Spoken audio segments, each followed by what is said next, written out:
Hope so. We'll start our work session. Our first item up is the Youth Board and Committee Member Pilot Program. This will be presented by Scott Stoffer.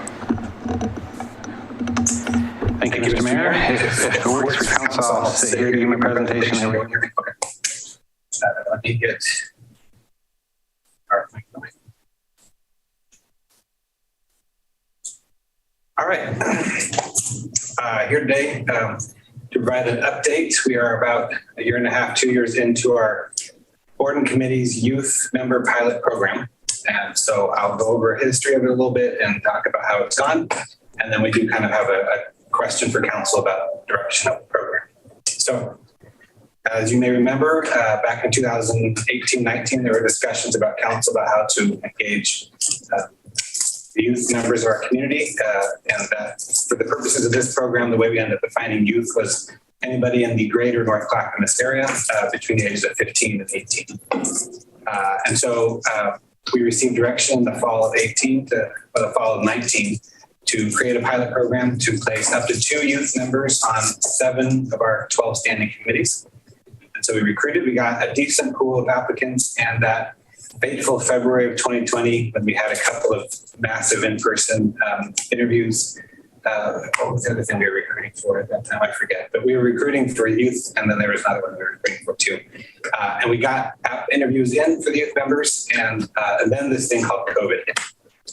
And we kind of had to pause. The world was spinning, schools, chief among everybody, fled from the building. And so we had to kind of react with the world. It wasn't until the fall of 2020 that we got 6 of the youth members who were still interested in serving, got appointed to 4 of our committees, Park and Recreation Board, 2 on the Library Board, 1 on the Design Landmark Committee, and 2 on the Arts Committee.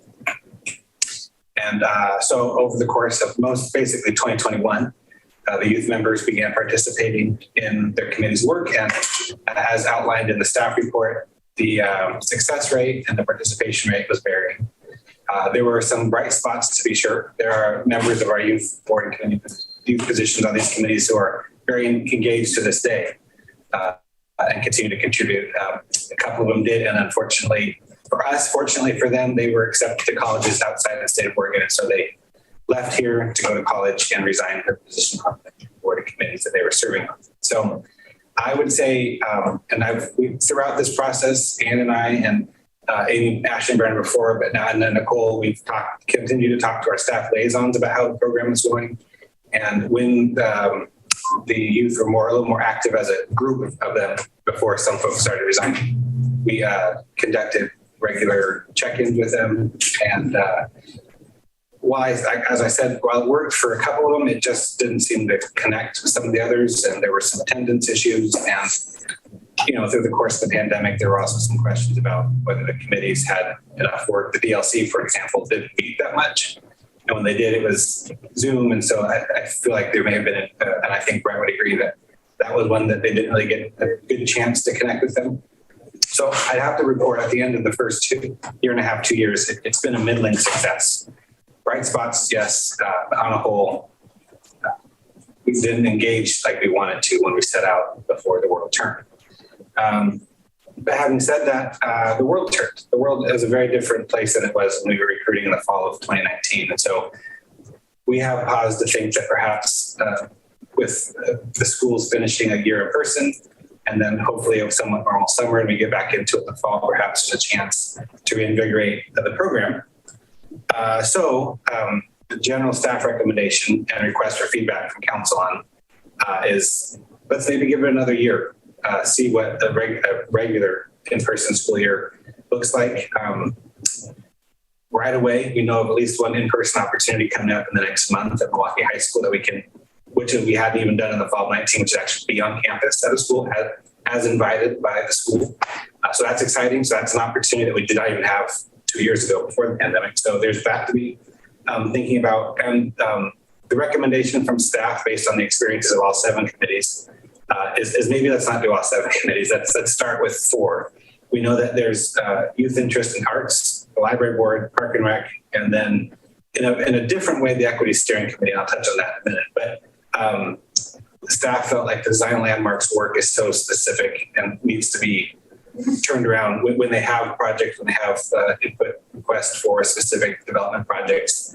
It's kind of a quick turnaround, and there's some other issues with having members showing up. So the feeling is maybe let's not include DLC right now, The other committees that we were thinking about including, I think maybe the Citizens, the CUAB, and PSAC were included previously, but there wasn't any youth interest. So perhaps for a refocused effort, we focus on Arts, Library, and Parks and Rec. And then in speaking about this with John Pennington, the staff liaison on the Executive Steering Committee, that committee, as you all are aware, is still not even a year old.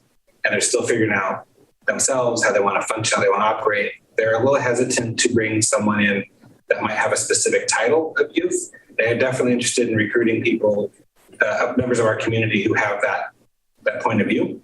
So I included them on this list after talking with John. That's something we want to recruit for. I don't know if we're going to specifically call them youth members like we have on our other committees so far, but definitely it sounds like that committee would like to be in the mix in terms of recruiting youth or people who are 15 to 18 years old and live in our general area. So that's the general thinking from the board and committee liaisons, that the last 2 years are weird. It didn't perhaps give us the best test case environment to do this program. Any objections to doing it for another year is basically focusing on these, not all. So this would limit us to potentially maximum 6 to 8, depending on how Equity Steering Committee works out. But that's the general thought. And with that, I think my next slide is, feedback on that proposal and any observations you had over the last couple of years with our youth members. Hi, Scott. Councilor Nicodemus. Have you thought about middle school, like just going and talking to 8th graders as they're going into high school, and then maybe reaching out to LaSalle, because I know there's some kids at LaSalle High School that are really active and who might want to participate in some of these boards? Absolutely. On the second part, in the fall of 19 and since then, we've included administrators at LaSalle, Portland Waldorf, Milwaukie High, and Rex Putnam.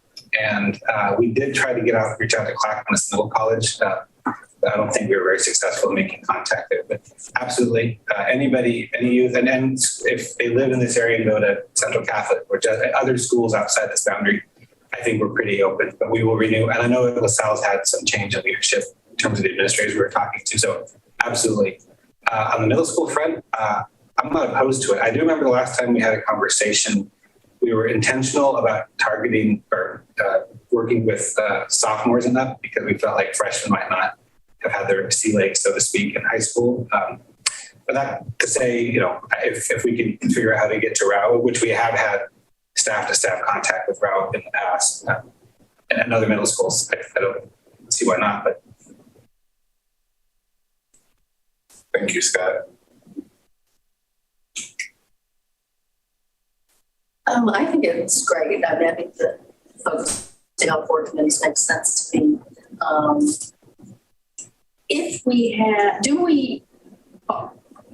On our regular recruitment, do we say you have to be over 18? We don't. Okay.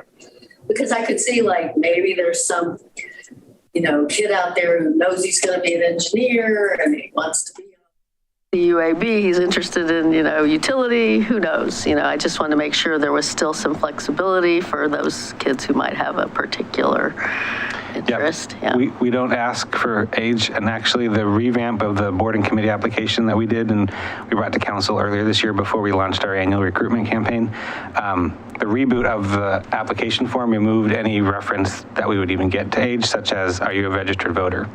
We took that off because you don't necessarily have to be a registered voter to be on any of our boards and committees.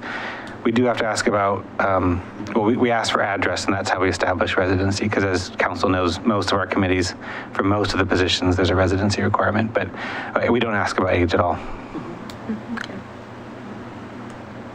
Yeah, I'm good with this. I think that this makes sense. It was such a bummer. I believe it was Councilor Falconer and I that did the interviews for the youth positions, and the interview experience was great with those folks who showed up for those, and then to just have that pandemic completely throw everything into disarray was just hard. So I think it's worth giving it another go. The part where we did have really good participation from some students despite the pandemic, I think speaks to the wisdom of let's give this a shot and see if it can work. And for several of those other committees that are not listed here, like the Landmark and Design Committee, I believe the students that we appointed there were specifically, they were interested in being architects in the future, so it lined up. But when you don't have folks who are specifically interested in those sorts of topics, I think it is less likely that they will be interested in topics beyond these four. So I think that makes sense, and I'm happy to honor the Equity Steering Committee's sort of, we're figuring out who we are. We want to just kind of continue with that work request. And if some youth members want to join that committee and apply, I'm all for it. Whatever makes sense at this point. From what I can see and from talking to members of the Equity Steering Committee, they're having a good time. They've got a full agenda of work, and I trust that the process that they're going through to figure out who they are is the right one. So. It is fascinating to watch that committee's work and hear what John reports back. And I'm curious if they come up with a new model for some of our other committees to perhaps adopt. Yeah. So it's fascinating work. Yeah. Well, and I will say I've talked to a couple of people on the PARB have just brought up how great their youth committee member was. They really liked him. He was very enthusiastic. I heard great things. So, yeah. For sure. Jackson does a great job. Yeah. That's on PARB. He's Is that Calhoun? Yeah. Yeah, he's a good kid. yeah. I appreciate his insight. Yeah. I agree that we should continue, absolutely. You didn't list MA. I know that kind of gets rolled into Milwaukie High School, but it is kind of a separate group of people, and I'd want to make sure that they were asked as well. Obviously, for the Arts Committee, it would be a natural. And then my other thought is that given that we are about to go into a TSP, and given that a big portion of our TSP is safe routes to school and concepts around transportation that doesn't involve an automobile that you have to be 16 years old to drive, I might be interested in keeping PSAC on the list and kind of pointing that out to kids that, I could see Calhoun being interested in that if he had the sort of information up front of what they're going to be doing, right? That they're going to be thinking about the transportation system of the city, and that there's very much a climate aspect to that work. And I think if we help, because they don't know, kids don't know what the heck our committees are going to talk about, but if adults don't know. Exactly. If we can outline over the next 2 years or the next year, we expect to be doing this work and this is what it looks like a little more clearly, I think PSAC might be something that some young people might be interested in. Are we expecting to have, like last time we did TSP, we did special committees. We did. For all the modes. Are we expecting that? Do we know yet? We don't know yet. Okay. Yeah, well, if that's the way we end up doing it, then I was going to say, I could see, recruitment system. Yeah, I could see having, trying to get like a piece of a school assembly where somebody got to go talk about TSP and how to plug into TSP more widely. Do a whole dot exercise, do the whole thing. Yeah.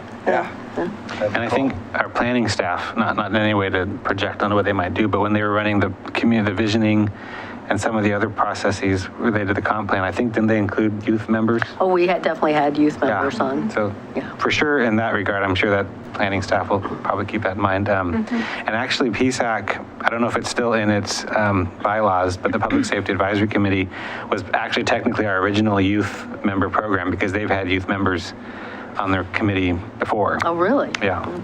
So for sure. Well, never mind. I was gonna make a comment that was gonna pull us off, so I'll stop. So I just want to make sure that I understand. We will have a discussion with Laura about how to best bring them in, but I prefer not to list them as a committee right now because I'm not sure it's the right committee to get to the TSP. So what I'm hearing is you want them involved in the TSP work And if that's PSEC, great, but if it's an actual separate committee for the TSP, that's actually your preference.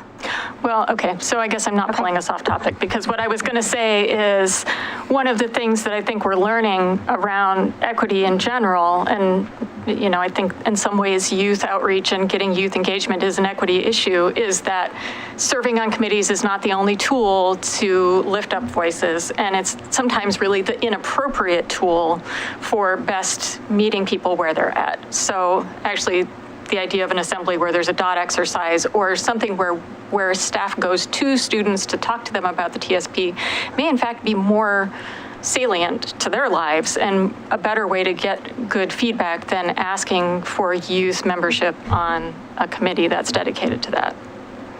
If you're open to it, what I'd like to do is I'd like to just take all this back to Laura and say, how would you engage youth? And Sounds just good. when she presents on the TSP, she'll just include how she's going to engage with youth. Cool. Yeah. But all that being said, we are very excited and working, actually the in, if you will, with Milwaukie High School's in-person thing that we're going to be able to attend the next month is through John and the work that the ESC is doing and some of the other conversations the city has had in general. So excited to see what we can do with that and to renew our relationship with the other high schools in the area. So I'm hearing, I know we've got our next presenter here, so I want to make sure I'm hearing a nod of approval to continue, try it another year. We'll give it a go. I know so that means we will ask the current youth members if they're interested in being reappointed and would bring a resolution to council, probably on a consent agenda to extend interested folks' terms. Because it's a pilot program, it's part of our general recruitment, but because of the school situation, we'll renew our effort. And so conceivably, if we get more applications in the fall, there will need to be interviews since those applications will not have been in our current board and committee annual process. So we'll bring that to council as we have applications, but we'll give it another go. Cool. Thank you. Thank you. Great job. All right. Greg, you're up. Next up, we'll have our Clackamas Water Environmental Services report with the Director of WES, Greg Geist. And you have the video link? I do. Great. And I understand that's when you get to slide 6. Yeah. So kind of when you're going down the road there. You want me here? Yeah, you can sit wherever you want. I'll get up on the screen. Good afternoon, Mayor Gamba, councilors. Appreciate the opportunity to be here today. I was with you, I think, virtually, relatively recently, talking about our Three Creeks project in some detail. Today, I'm just going to give you an update on what we've been up to kind of the last year and some things that we're going to be working on in the next few years. I will touch on an update for the Three Creeks project as well. So, and for the folks that don't know me, my name is Greg Geist. I'm the Director of Clackamas Water Environment Services, and we are a public utility that takes what goes down your toilets and makes three things. We make clean water that we return to local streams, we make energy in the form of electricity, and we make a natural fertilizer called biosolids that's used out in Eastern Oregon for non-food consumption agricultural crops. We have 5 wastewater, we call them water resource recovery facilities because that's what we do. We recover resources from the wastewater that goes down your toilet. One of which is just across the street here, basically in Milwaukie, our Kellogg facility. So I'm going to focus on that. We also have a large facility in Oregon City, just off the 205 bridge there. So this is our service area. We have, well, the 5 wastewater facilities. We have over 360 miles of pipe in the ground. We treat over 7 billion gallons of wastewater every year. And we serve about 190,000 customers in incorporated or urbanized, unincorporated Clackamas County. 23 pump stations. Yeah, basically we work to reduce pollution in rivers. We do stormwater treatment and have stormwater rules and regulations just like the city does. And we do habitat restoration projects like you're going to hear about for Three Creeks. Next slide. And just a nod to our governance structure. So we are a county department. even though we're also a ratepayer-funded utility, and we are governed by the Board of County Commissioners. We have a West Advisory Committee, 21 members strong, that includes, Councilor Falconer and Tony Fields, who's a resident of Milwaukie. The folks on that committee are local elected officials, business owners, environmental representatives, development community representatives. It kind of runs, citizen representatives. It kind of runs the gamut. We have a great crew there. Yeah. Next slide. So, just basic snapshot of where our dollars go, where the ratepayer dollars go.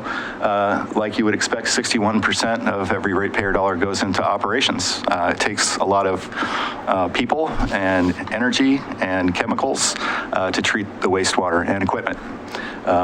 We have 28% in reserves and construction, infrastructure financing, and 11% is debt payments and interest and financing those capacity issues. So back in 2011, the reason that number seems relatively large is back in 2011, there was before my time at West, there was a massive $130 million project called the membrane bioreactor, which is a beautiful treatment facility, top, best quality effluent technology in the world, but it was expensive, and the ratepayers are still paying that off. Next slide. That said, we're doing pretty darn good with our rates. Last year, we had an annual rate adjustment of just 2.5% across all of our service areas, and actually for Milwaukie, it was 0%. What we're doing is we have a long-term financial strategy where we are moving to a service provision costing structure. So if you get wholesale sanitary sewer treatment, like Milwaukie does, you pay a certain rate whether you live anywhere in our district. What we call retail, or the pipes, the collection system, the pump stations that get it to our treatment plants, that would be a single function. And so as we retire that debt that was incurred back in 2010-9 to build that facility, those rates are going to converge. So we're able to lower the rate increase for folks like Milwaukie, Happy Valley, and in I think there's a slide, but 2031, I think, is when we're going to attain that rate harmonization. So another big benefit, that kind of an outgrowth of forming the West 190 partnership a few years ago, allows us to do that type of long-term planning and rate strategy and rate harmonization. So I'm not sure I'm clear on what you're saying. So in this, at this future date, Milwaukie will be paying whatever it is, let's call it $40 per, and then the retail provider portion of your service district will also be paying $40? No, the rates will be different. So we have a surface water rate that I think is around $6.50. We have a collection system rate, which is I think around $15, and then we have a wholesale sewer treatment rate. So if you're in Happy Valley, for example, you would pay all three of those because we provide all of those services. But in Milwaukie, you guys do your own pumps and pipes, and you do your own stormwater management. So it's just a wholesale rate that Milwaukie pays. But so the wholesale rate will be on parity across the board. Okay, thanks. That's all I wanted to say about that. We're also I don't have a slide, I don't think, but we're very, very competitive regionally with our rates. Gresham is consistently lower than we are. And I like to say they're very fortunate geographically. They don't need as many pump stations. Everything kind of drains towards their treatment plant. And then they discharge to the Columbia River, which has less stringent standards than the Willamette or the Sandy, where we primarily discharge. So. All right, I think next up, this is the video.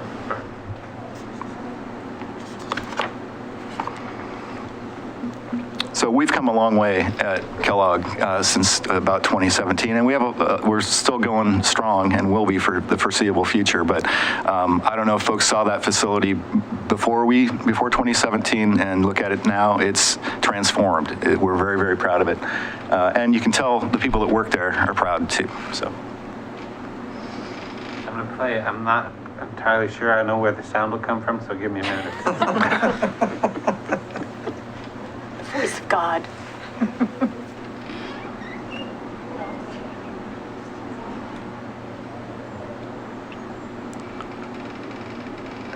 There should probably be sound. yeah. Yeah. All right. I think I know what I gotta do now. But yeah. while he's doing that, I have some questions, and maybe you're going to get there. But you know, writ large, we're seeing treatment issues that haven't to date been addressed. Things like microplastics, things like the nitrogen output that we're putting into the rivers. Most of that's coming from farmland, but a not insignificant part is coming out of sewage treatment plants. Right. Are there thoughts around how we could start to treat for that? Well, I can't remember who it was, but it was a guy named Ken Williamson, who was a longtime professor at OSU and works at Clean Water Services, or I think he recently retired. Anyway, he said all roads lead to filtration, or reverse osmosis. I mean, our membrane bioreactor is the state of the art internationally in the technology used. So yeah, those are we call them contaminants of emerging concern. PFAS is another one you may have heard of. We're working in Washington, D.C., and we have a federal lobbyist for the county that tracks these issues, EPA, DEQ. It really is governed by the regulatory framework that we operate under. How expensive would it be to run that much water through reverse osmosis? Oh, obscenely expensive. That's what I thought. And energy. It would consume tremendous amounts of energy. You have to have quite a bit of pressure, right? Exactly. Yeah. Yes. Yeah, that's the beauty. The MBR makes beautiful effluent, but it's a lot more expensive to operate than a traditional setup. So it's one of those things that It's more, I remember when the debates were going on about putting it in, and I understood at the time that it was a lot more expensive to build than a traditional plant, but it's also just ongoing. It's more expensive to run. Yes. It uses quite a bit of electricity. Okay. Yeah. And then, do you have this solved? I think so. But Okay, go for it. I can hold.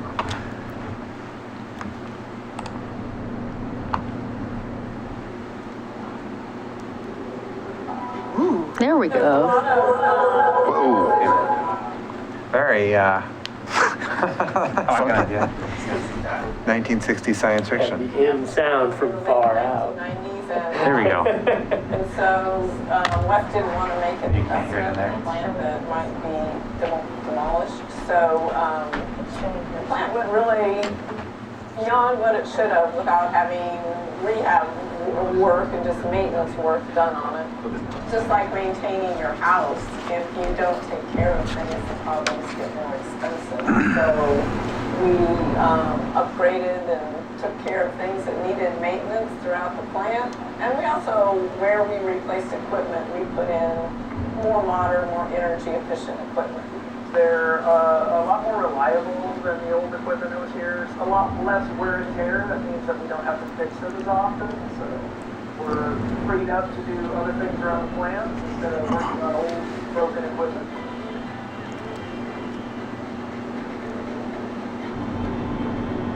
So these are our Howden Turblex variable vane blowers that we've installed for this project.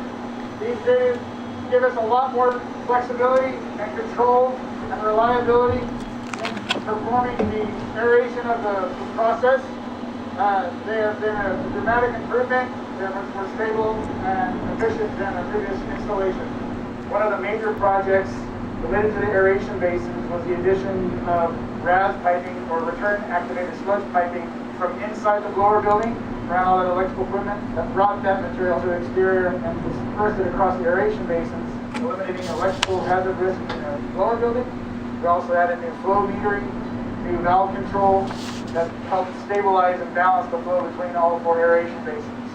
One of the things that we did to benefit the local area, the community around the plant, was to put additional covers on top of the aeration basins to trap the odorous air and allow us to draft it up through this odor duct piping into our biofilters. We upgraded the bulk of the electrical equipment related to the inflow and pump station. Master control panel, conduit leads to the VFDs for the pumps and all the electrical in the building. This created a lot of resiliency and improved wiring that was very old and out of date.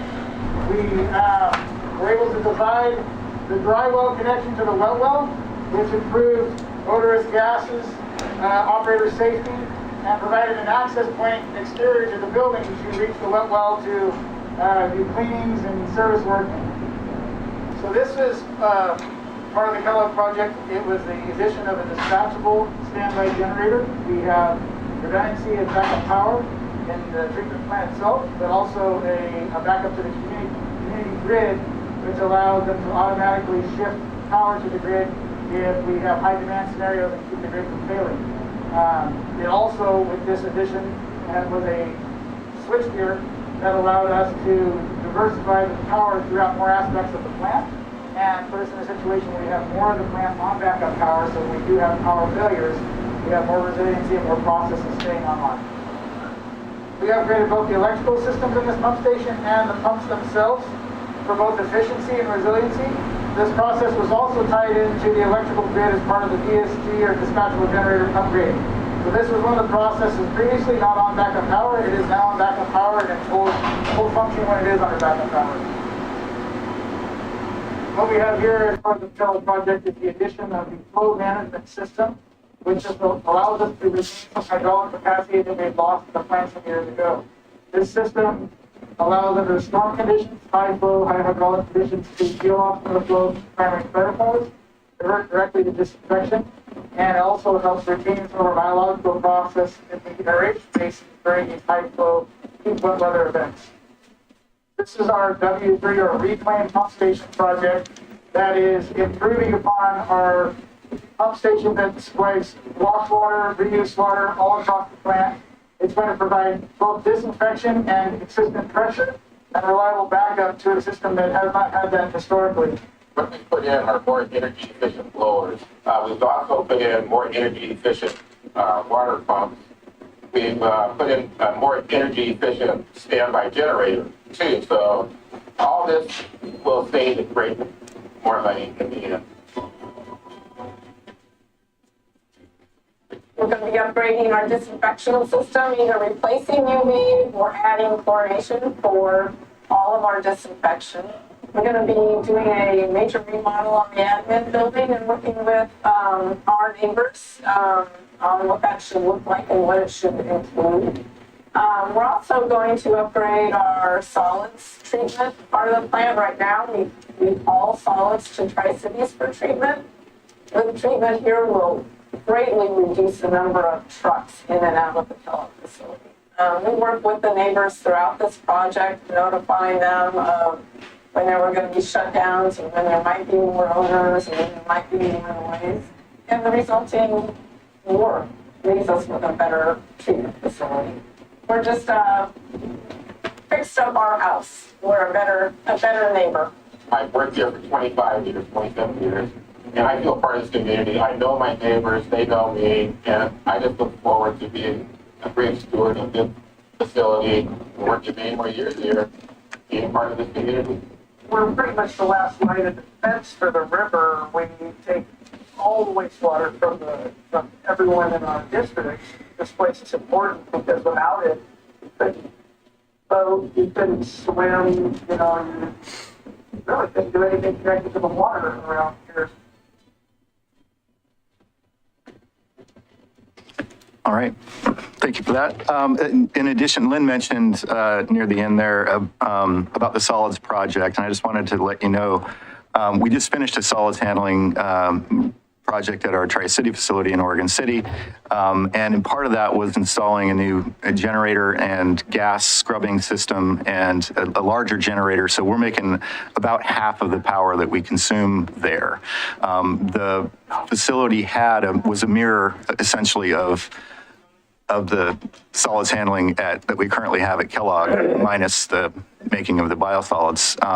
So we're going to be doing the same thing. That project we're hoping for 2025, 2026, and we'll be making a lot more clean power just across the street. And that's a $27 million investment there. The other thing I wanted to mention is the intertie. So, Wes is committed to not expanding the footprint at Milwaukie. And however, Happy Valley is growing really, really fast. And so that wastewater has to go somewhere. And so part of that 2011 project, we put in a pump station near the CarMax and the Lowe's out there and by the highway. And we peel flows off there and send them south to Oregon City. We're doubling the capacity of that system to ensure that we can continue to operate Kellogg safely and that future growth goes to our Tri-City campus. Next month, we're kicking off a project as part of, I don't think it was mentioned in that video, but we also replaced 2 of our smaller influent pumps. So we have 4 influent pumps at that pumps. Everything flows into a deep, deep wet well, and then everything is pumped up into the facility and then flows by gravity ultimately out to the river. We replaced the 2 smaller pumps recently, and next month we're starting a project to replace the last 2, the 2 larger pumps. So those will all be brand new.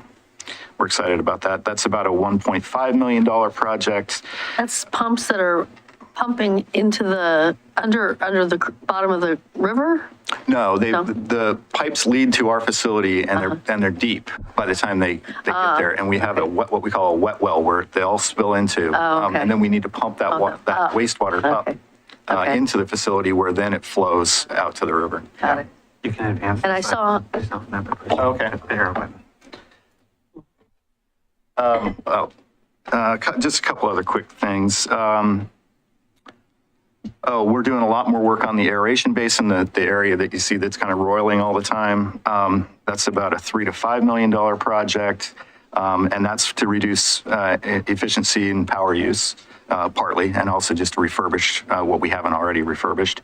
And then our secondary clarifiers. If you've been to the facility, that's the big round tanks in the ground that the ducks like to swim in.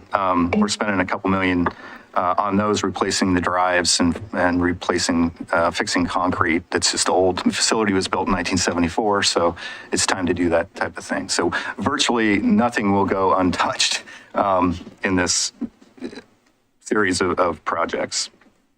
I think that's all I wanted to mention on that. Yep. Work continues. If you've been near the facility recently, hopefully you've seen our new signage. We have a new sign out in front with our new logo and brand.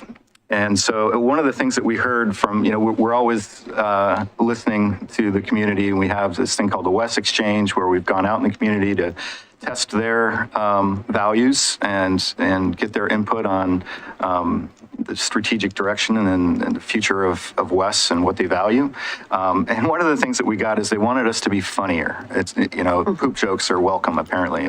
And just more creative in how we do things. And so, oh shoot, I forgot it in my car, but I have we partnered with Clackamas Dog Services to create these signs on the right there that says there is no poop fairy. And we actually have that sign permanently installed now out by the park at our Kellogg facility. And again, we partnered with Clackamas Dog Services and made a bunch of yard signs that are pretty cool and in demand. You wouldn't believe it. I will bring one and you guys can have, I noticed you have some lawn out front, so maybe you want to put it up there. We would love, Greg, I will confess that I was part of the exchange and certainly gave that feedback to that. That was you. And your poop museum, I also gave that a plug. All right. Is there a poop museum? Not yet. Oh, okay. Coming soon to a wastewater recovery system near you. So. Well, I sent you a note at the time, but I really love the park signs. And I think NCPRD could take a page from your park signs because they really make clear, I mean, rather than like a bulleted list, like a lot of times they have, those graphics really make it clear what's allowed and what's not. And I thought those were really good. Yeah, so the county's public and government affairs folks who support WES, they're really good, whether it's the videos that they make or the graphic design that they do. We very much appreciate their help. All right. Next, I want to talk a little bit about the Good Neighbor. We're working on a Good Neighbor agreement with the city. Peter's been wonderful to work with. And we came up with a kind of a geographic boundary. The old Good Neighbor agreement allocated funding for projects, I think within 200 yards or maybe even 200 feet of yards of the facility. And so we're about watershed health. And so we want to be supporting projects in the watersheds. So that's why you see the boundaries, the red dotted line, reaching up, the Kellogg Creek corridor, Spring Creek, Crystal Springs, Minthorn Creek, and even part of Johnson Creek. That's kind of where we're at with that right now. And hopefully we can get that finalized soon. A little bit more about Three Creeks. We're planning a floodplain restoration project next to Clackamas Community College and North Clackamas Aquatic Park. I forget the acreage there, but it's a big chunk of property. It's a real gem to have in an urbanized area. And a little bit about that project, water quality, stream enhancement, flood reduction, and habitat. And I wanted to thank Jordan Imlaw for publishing our article on Three Creeks in the Milwaukie Pilot. So is the Three Creeks, is there still a public outreach or input session to come, or has that happened already? We have, it'll be ongoing, yes. Okay. We did quite a bit of that earlier, but yes. Okay. Yeah, we don't have a final design yet. Okay. And we'll continue. For example, we're looking for, I'll show you. I think it's the next slide. There we go. Yeah, so this is the concept that we have right now. And really it involves filling in a stream channel that's been incised. What happens in urbanized areas is runoff happens very quickly. It overwhelms the natural dynamics of the stream, and they get entrenched, and then they're disconnected from the floodplain. And so we're literally going to raise the stream level and reconnect it to the floodplain, add, some side channels and some flood storage in the floodplain, as well as all the habitat work there. And we're also, you'll notice you don't see any trails or anything on this concept plan. We're hoping to find partners, whether it's NCPRD or Metro or perhaps the city, we don't know, to get public access and maybe some educational opportunities as part of that project. It's kind of a little bit outside. The educational activities are within our mission, but the public access, that's not really what WES does or are good at. So we're hoping to find somebody to partner on that. I assume the college is part of those conversations too. Yeah. Yeah. Okay. Remind me, there's a lot of green area out there. How much of it is owned by WES and how much of it is somebody else's? It's all owned by WES. All of it. Yeah. Even I remembered a chunk up there, kind of what would it be? East of the pool that I thought was ODOT or something like that. You mean next to where the old Toys R Us is? Yeah, that shows the boundary being, I guess, what is that? Okay, so the dashed line is. There is a chunk there that is greenery or forest, but we don't know. Yeah, okay. So, but the vast majority is yours. Yeah. Cool. And I think you have a cleanup event coming up soon. I saw that on our kickoff event. Yeah. Okay, and then just one last thing on one last thing on Three Creeks. We're in the design and permitting application and continued community updates and input. And then 2024, we hope to start construction. Very cool. All right. So this is where I wanted to talk about the inflow and infiltration agreement, which the city did sign, and we're looking very much forward to implementing that. We, according to our studies, we have over 360 miles of pipe in the ground. That's just WES. Combined, the cities have probably 3 times that much that ultimately leads to our facilities. Anytime you have pipes underground and they get older, they leak. And you can either build additional treatment capacity, which costs a lot of money and hire a lot of people and use a lot of chemicals and a lot of electricity, or you can go after those leaks out in the system. And so we thought about this and we thought, well, how can we can only make so much of an impact with our portion of the system. So we came up with this idea where we would collectively work on that problem together. And so we came up with an IGA where we, WES, would invest in I&I projects and pay, I think it's 33% of the costs.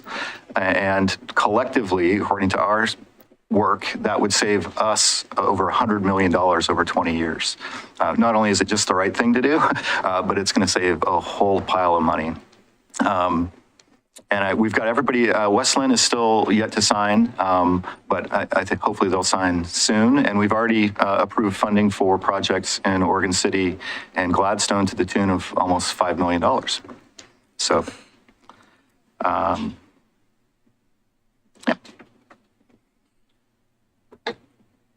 A big part of what we do is protecting the environment. Part of that is we have what we call a River Health Grant Program. We set aside $300,000 a year for that. Last year, we actually awarded $280,000. And some of the projects that Milwaukie may be interested in, backyard habitat certification in and near Milwaukie, ecology in classrooms and outdoor, working with Billquist and Whitcomb Elementary Schools nearby, and Johnson Creek Watershed Council. The Creek Care Program has properties in and near Milwaukie. And then Science in the Park at Mill Park nearby. So those are just some of the projects that are in or adjacent to Milwaukie and we just recently closed the application process for this year for that program, and we have $300,000 to give away. We got almost $500,000 in requests. So maybe we raise it a bit next year. But it's good to see that there's people out in the community that want to do good things for clean water, and we want to support them. And Solve, one of my favorite projects. This is I think our 4th year partnering with Solve. We sponsor an event called the Summer Waterways Cleanup this year, and it typically kicks off at the Three Creeks area, and it will again this year. May 12th. I'll be there if anybody would like to join us. It's going to be fun.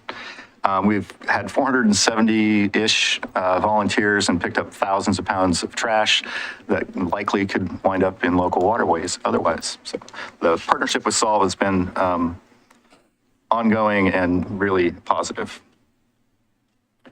I just wanted to mention, and you'll see it in the annual report, we did complete the solids handling improvement project at our Tri-City facility. And we added we almost doubled the capacity to create electricity there, and bringing us up to providing about half of what we need. And that was a partnership. A lot of what we get done is because we solicit and nurture partnerships, and PGE, Renewable Development Fund, and the Energy Trust of Oregon helped fund the energy piece of that project. And then I wanted to call your attention to the mural that is in the middle there. That's actually an odor control tower. And we partnered with Clackamas Community College, a guy named Dave Anderson and his students. And they put together that wonderful mural that really, I think in a visceral way, shows the importance of habitat and clean water and clean watersheds.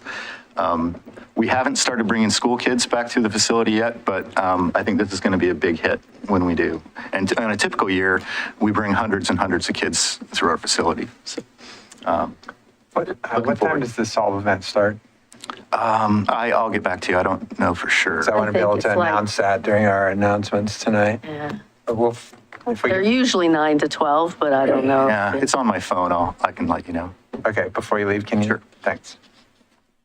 Did you tell us last time that you were open to murals on the clarifiers? Yes. Yeah. Okay. Yeah, I want to do more. Unfortunately, this one you can't see from the freeway. But yeah, I definitely want to do more. There was, several years ago, my neighbor was involved with our arts committee, and there was a teacher at Milwaukie Arts Academy who was looking to do a mural, and they talked about the side of the clarifiers. And I asked her recently if, if she was still in contact with that teacher, and she was trying to reach out to him. But, we do have an art school right here in town, so it would be a cool project. It's a wonderful canvas. Yeah. A lot of people walk by there Yeah. and bike. Kind of got foliage that's grown up intentionally There is. around them. Yeah. You can incorporate that into the design. Yeah. Yeah, there's just not much left. I'm just saying. All right. I just want to thank you again for allowing us to be here. We're privileged to serve you, and we want to partner and collaborate and listen and do great things together. And I guess before I leave, I have to say, this is a quote flushable wipe. It's been in this bottle, kicking around for at least 3, maybe 5 years, and it hasn't degraded a bit. Our own Representative Karin Power co-sponsored a bill last session on labeling so that manufacturers can't label them as flushable beginning July 1st. These are a big problem for people. If anybody's watching, I mean, they can clog a lateral, create a big mess in your house, and a pretty hefty plumbing bill. So please don't flush wipes. They are not flushable. So under the new bill, will they not be able to sell them if they're not flushable, or they just have to They just have to label them. label that they're not flushable? Yeah. Okay. And I don't know the nuances of the bill, if they just can't label them as flushable or if they say not flushable. Are any wipes flushable then? Not that I'm aware of, no. So even if they say flushable, they're not actually They're flushable? not. Yeah. All a lie. Yeah, and it was a national issue for a long time. There's a wipe lobby in Washington, D.C. Apparently they've got some juice because Life goals. Yeah. And so there wasn't a national, couldn't make progress on a national level or voluntary progress. So Washington was first out the gate with a very similar law, and Oregon followed suit. So. Yeah, I had a septic system completely shut down by a 3-year-old with an addiction to wipes. Yeah. Yep. Oh, really? Wow. Yeah. On New Year's Eve, no less. Greg, I have a really quick question for you. I know that obviously the art collaboration with Clackamas Community College, and there was also a grant recently, and I know you've got ongoing partnerships with Clackamas Community College, just, sort of like with the intention of making sure that you're like building that job pipeline, because obviously Yes. people to be able to work at these places and understand how they work and design and run is a very important part of your work. And I was just wondering if you also had similar engagement with Sabin Schellenberg, if you're starting even that young with the sort of technical education to... Well, just back to Clackamas Community, I just met with Dr. Tim Cook, the president, last week to talk through all, they have the Environmental Learning Center that we support. They have their Water and Environmental Technology program that we support. We have a scholarship there in that program. There's what they call a short school. So in our industry, there's a sort of state certification that needs to be maintained, sort of like an engineering certificate. And so there's a school there every year that provides the training for that. Wes is heavily involved in the training and sponsoring that. So, and yeah, we're definitely, and then the art mural stuff. So. Yeah. I just wonder, because as kids are, sort of forming their ideas about what they want to do, we've talked a lot of, here about, whether, because every month we meet with the student of the month from Milwaukie High School, and so we get to hear about their journey and what their ambitions are and what they hope to do after high school. And I haven't heard of one single person yet talk about becoming maybe an engineer or a facilities manager or, talk about, getting into this kind of work. And I just wonder if there's maybe an opportunity there to talk to kids and get them into your facilities and understand like a career path, that may or may not include a 4-year college. But like you said, we've got some great resources at the community college that they should consider. Yeah, yep. One of the takeaways from the Clackamas Community College is we need to do more marketing. They need to market to get the kids in the door, and we need to market to get them to our facility. Yep. But we did do a project with Clackamas Academy of Industrial Sciences, which is a technical high school in Oregon City, for the construction of the digester, the solid handling complex. So we had an engineering firm, a construction firm, and then we had our staff put together a program for them, and they came on site, they did homework, they solved problems, and just to give them that exposure, it was for credit, and it helps build a pipeline into both our industry as well as the trades and engineering. So, and if there's more opportunities like that, we're all ears. Dual credit in high school goes a long way. Yeah. It means less time you spend in the classroom after high school, and then you can get into your career. Yeah.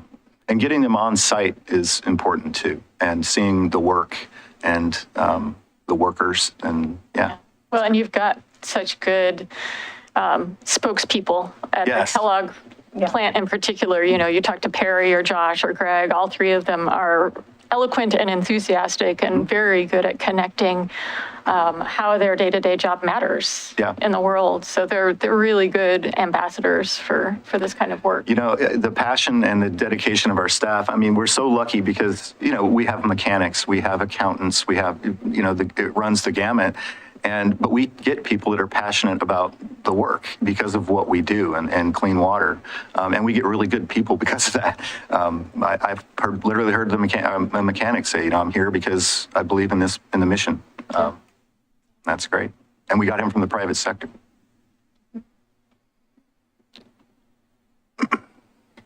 I had one last question for back when we were on the sewage treatment portion. So you talked about it, touched on it. Do you feel like we've maxed out the methane collection that can be? No, I think with the upgrades to the digesters will improve mixing. We're going to put in probably the same thing that we did at Tri-City, which is a gas bubble.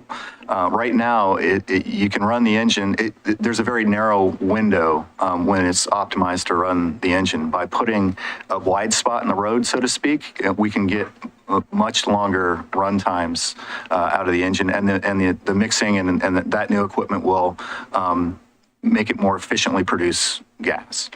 Are you collecting fog at Kellogg? No. Well, I know the city used to bring. No, it wasn't fog though. No, we're not. We're not collecting fog at either one of our facilities. They do in Gresham and they do at Clean Water Services. Right. So does it just get end up in the solids basically? It does. Yeah. It's like if you think of the digester as a stomach and you put stuff in there and it makes gas. Well, if you think of it as a fire, the stuff that we put in there is like oak. And this fog is like kindling, and it burns hot and it burns fast and it makes a lot of gas. It's also, operators hate it. It's messy. And there's some technological, in our estimation, it's not quite ready for us yet. And just for anyone who may be listening, we're talking about fats, oils, and grease. Fats, oils, and grease, yeah. Yeah. It's promising. Gresham's system. They were the pioneer, yeah. Yeah, it's really pretty cool. Mm-hmm. But so you still feel like there's more that you need technologically to make that really work well. Yeah. Yeah. We built a way to do it as part of the new solids handling project, but an entryway, so to speak, but not right now. Okay. I look forward to that happening too. Yeah. Cool. Anybody else? Anything? Thank you very much. All right. Thank you. Have a Good to see you. You're a great partner for the Thank city. you. So are you. All right. After the work session, council will meet in executive session pursuant to Oregon Revised Statute ORS 192.6602H to consult with council concerning the legal rights and duties of a public body with regard to current litigation or litigation likely to be filed. With that, we are adjourned from the work session and give it a minute for Greg to see if he can find those times and then On our way. pull together our executive session. How long do we expect the exec to last?